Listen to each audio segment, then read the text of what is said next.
Let's go, everyone. Today I'm super excited to unbox this Dockers belt in the color brown.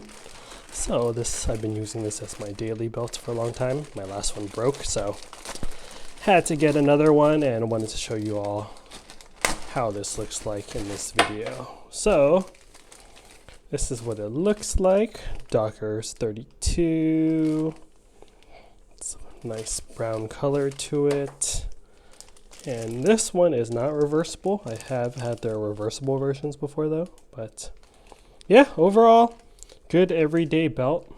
And, you know, yeah, normal belt. Let me know what you guys think of this belt in the comments below. And I'll drop a link in the video description on where I got this belt from in case you guys want to cop this awesome belt too and be like me. All right, everyone. Hope you're doing well. See you all. Oh, let me take this off for the official unboxing experience completeness. All right, everyone. Like I was saying, I will see you all next time for the next random unboxing video. Later.